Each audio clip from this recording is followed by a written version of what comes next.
Chapitre 28, dans lequel Passepartout ne put parvenir à faire entendre le langage de la raison. Le train, en quittant Great Salt Lake et la station d'Ogden, s'éleva pendant 1 heure vers le nord jusqu'à Weber River, ayant franchi 900 miles environ depuis San Francisco. À partir de ce point, il reprit la direction de l'est à travers le massif accidenté des monts Wasatch. C'est dans cette partie du territoire, comprise entre ces montagnes et les montagnes rocheuses proprement dites, que les ingénieurs américains ont été aux prises avec les plus sérieuses difficultés. Aussi, dans ce parcours, la subvention du gouvernement de l'Union s'est-elle élevée à 48 000 $ par mile, tandis qu'elle n'était que de 16 000 $ en plaine.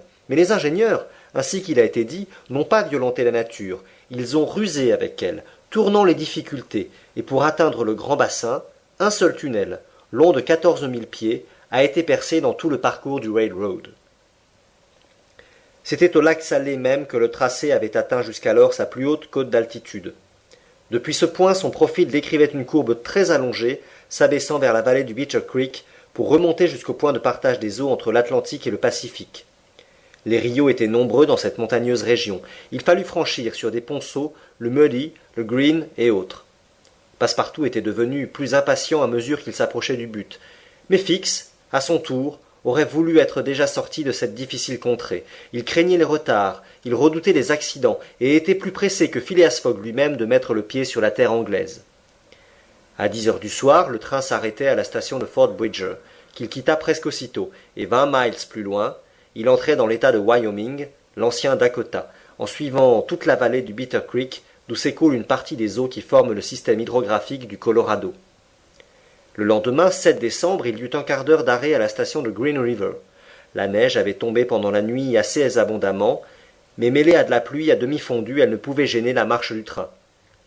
Toutefois, ce mauvais temps ne laissa pas d'inquiéter Passepartout, car l'accumulation des neiges, en embourbant les roues des wagons, eût certainement compromis le voyage. Aussi, quelle idée, se disait-il, mon maître a-t-il eu de voyager pendant l'hiver? Ne pouvait-il attendre la belle saison pour augmenter ses chances? Mais en ce moment où l'honnête garçon ne se préoccupait que de l'état du ciel et de l'abaissement de la température, Miss Aouda éprouvait des craintes plus vives, qui provenaient d'une toute autre cause. En effet, quelques voyageurs étaient descendus de leurs wagons et se promenaient sur le quai de la gare de Green River en attendant le départ du train.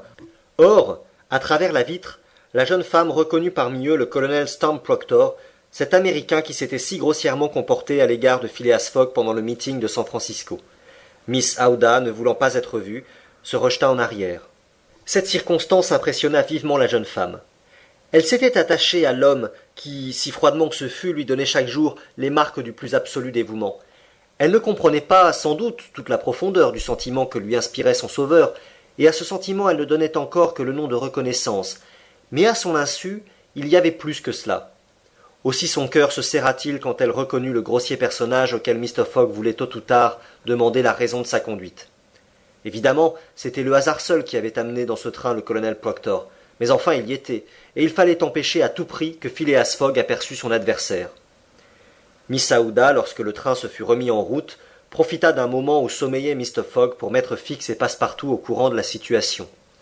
« Ce Proctor est dans le train !» s'écria Fix. « Eh bien, rassurez-vous, madame, avant d'avoir affaire au à Mr. Fogg, il aura affaire à moi. Il me semble que, dans tout ceci, c'est encore moi qui ai reçu les plus graves insultes. »« Et de plus, » ajouta Passepartout, « je me charge de lui, tout colonel qu'il est. » « Monsieur Fix, » reprit Miss Aouda, « Mr. Fogg ne laissera à personne le soin de le venger. Il est l'homme, il l'a dit, à revenir en Amérique pour retrouver cet insulteur.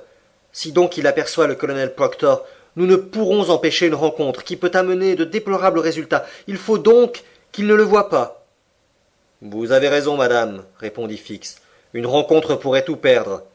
Vainqueur ou vaincu, Mr. Fogg serait retardé et, ajouta Passepartout, cela ferait le jeu les gentlemen du Reform Club. Dans 4 jours, nous serons à New York.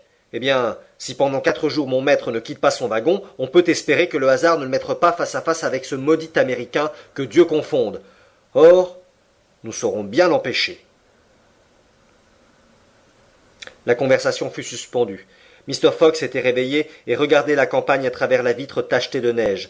Mais plus tard, et sans être entendu de son maître ni de Miss Aouda, Passepartout dit à l'inspecteur de police. « Est-ce que, vraiment, vous vous battriez pour lui ?»« Je ferai tout pour le ramener vivant en Europe, » répondit simplement Fix d'un ton qui marquait une implacable volonté.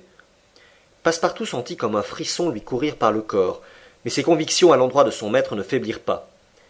Et maintenant y avait-il un moyen quelconque de retenir Mr. Fogg dans ce compartiment pour prévenir toute rencontre entre le colonel et lui? Cela ne pouvait être difficile, le gentleman étant d'un naturel peu remuant et peu curieux. En tout cas, l'inspecteur de police crut avoir trouvé le moyen, car quelques instants plus tard, il disait à Phileas Fogg: « Ce sont de longues et lentes heures, monsieur, que celles que l'on passe ainsi en chemin de fer. »« En effet, répondit le gentleman, mais elles passent. »« À bord des paquebots, reprit l'inspecteur, vous aviez l'habitude de faire votre whist ?»« Oui, répondit Phileas Fogg, mais ici ce serait difficile. Je n'ai ni carte ni partenaire. »« Oh, les cartes, nous trouverons bien à les acheter. On vend tout dans les wagons américains. Quant aux partenaires, si, par hasard, madame... »« Certainement, monsieur, répondit vivement la jeune femme. Je connais le whist. Cela fait partie de l'éducation anglaise. Et moi, reprit Fix, j'ai quelques prétentions à bien jouer ce jeu. Or, à nous trois et un mort... Comme il vous plaira, monsieur, répondit Phileas Fogg, enchanté de reprendre son jeu favori, même en chemin de fer. Passepartout fut dépêché à la recherche du Stewart, et il revint bientôt avec 2 jeux complets, des fiches, des jetons et une tablette recouverte de drap. Rien ne manquait. Le jeu commença. Miss Aouda savait très suffisamment le whist, et elle reçut même quelques compliments du sévère Phileas Fogg. Quant à l'inspecteur, il était tout simplement de première force, et digne de tenir tête au gentleman. Maintenant, se dit Passepartout à lui-même, nous le tenons, il ne bougera plus. À 11 heures du matin, le train avait atteint le point de partage des eaux des 2 océans. C'était à Pass Bridger, à une hauteur de 700 524 pieds anglais au-dessus du niveau de la mer, un des plus hauts points touchés par le profil du tracé dans ce passage à travers les montagnes rocheuses. Après 200 miles environ, les voyageurs se trouveraient enfin sur ces longues plaines qui s'étendent jusqu'à l'Atlantique et que la nature rendait si propice à l'établissement d'une voie ferrée.